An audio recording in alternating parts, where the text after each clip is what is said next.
சிதம்பர ரகசியம் போன்று நூற்றாண்டுகளாக வரலாற்றில் அவிழ்க்கப்படாத ஒரு புதிதாக இருந்து வருவது சென்னைக்கு சத்ரபதி சிவாஜி வந்தாரா இல்லையா என்பதுதான்.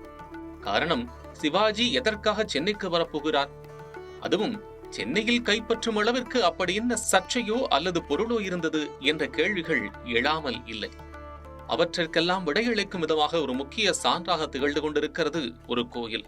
யாதுமாகி நின்றாய் காளி என்று பாரதியார் வெளிப்பட்ட அந்த காடி குடியிருக்கும் பாரிஸ் கார்னரில் உள்ள காளிகாம்பாள் கோயில். ஆங்கிலேயர்கள் இந்தியாவை கைப்பற்றுவதற்கு முன்பான காலம் அது. வங்கக்கடலில் படகு ஓட்டி கடலை சுற்றியே தங்கள் வாழ்வாதாரத்தை கொண்டிருந்த மீனவ சமூக மக்கள் வசித்த சிறிய மீனவ கிராமத்தின் நம்பிக்கையாக உருவெடுத்திருந்தாள் சென்னியம்மன். காலப்போக்கில் சென்னியம்மன் குப்பம் என்று அழைக்கப்பட்ட இந்த கிராமத்தின் பெயரில் இருந்துதான் சென்னை என்ற பெயர் உருவானதாக கூட சொல்லப்பட்டது.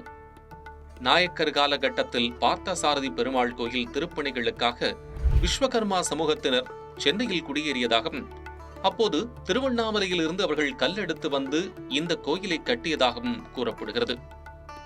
சென்னையில் ஜார்ஜ் கோட்டை உருவான போது இக்கோயிலை அதனுள் அடக்கிக் கொண்டதோடு கோட்டைக்குள் கோயில் இருந்ததால் கோட்டை அம்மன் என்று இக்கோயில் அழைக்கப்பட்டது.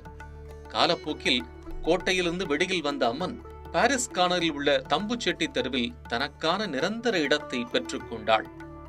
என்னதான் இடம் மாறியிருந்தாலும் முத்துசாமி ஆச்சாரி என்பவரால் நிர்மாணிக்கப்பட்ட இந்த கோயிலுக்கான மவுஸ் குறைந்தபாடில்லை. காலங்கள் செல்ல செல்ல இந்த கோயிலுக்கு விவிஐபிக்களும் வருகை புரிய விஐபி கோயிலாகியது காளிகாம்பாள் கோயில். குறிப்பாக சத்ரபதி சிவாஜி வருகைக்கு பிறகு இந்த கோயிலின் மவுஸ் எகிரியதாக கூறப்படுகிறது. வேலூர், ஆற்காடு, செஞ்சி ஆகிய பகுதிகளை கைப்பற்றிய சத்ரபதி சிவாஜியின் அடுத்த டார்கெட் சென்னையாக இருந்தது என்று கூறப்பட்டது. இதனால் பதறிப்போன சென்னை ஆளுநர் ஸ்டெயின்ஷாம் சிவாஜி கேட்ட விலை உயர்ந்த கற்களையும் விஷமுறிவு மருந்துகளையும் பணம் வாங்காமல் இலவசமாக கொடுத்து அனுப்பினார். காரணம், சிவாஜியின் வீரத்தை சூரத்திலிருந்து ஆங்கிலேயர்களின் கோட்டையை கைப்பற்றிய போது அதனை நேரில் கண்டிருந்தார் ஸ்டெயின்ஷாம். முதல் 2 முறை சிவாஜியின் தூதுவராக வந்தவர் பொருட்களை கேட்ட நிலையில் 3வது முறை ஆங்கிலேய பொறியாளர்களை சிவாஜி அழைக்கிறார் என்று தூது கொண்டு வந்தார்.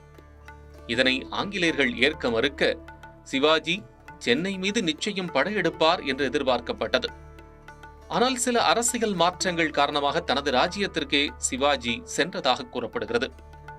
இதற்கிடையில்தான் சென்னைக்குள்ளே சத்ரபதி சிவாஜி வரவில்லை என்று ஒரு சாரார் கூறுகின்றனர். இல்லை இல்லை, காளியின் பக்தரான சத்ரபதி சிவாஜி காளிகாம்பாள் கோயிலுக்கு யாருக்கும் தெரியாமல் மாறு வேடத்தில் வந்து காளியை தரிசித்து சென்றிருந்தார் என்று மறுபக்கம் கூறப்படுகிறது. என்னதான் அதற்கான சான்று இல்லை என்றாலும் இன்றளவும் காளிகாம்பாள் திருக்கோயிலில் அக்டோபர் 3, 1677 சிவாஜி வந்து காளியை தரிசித்தார் என்ற குறிப்பு வைக்கப்பட்டுள்ளது. இப்படியாக சிவாஜி வந்தாரா இல்லையா என்ற ரகசியத்தோடே விளங்கிக் கொண்டிருக்கிறது காளிகாம்பாள் கோயில்.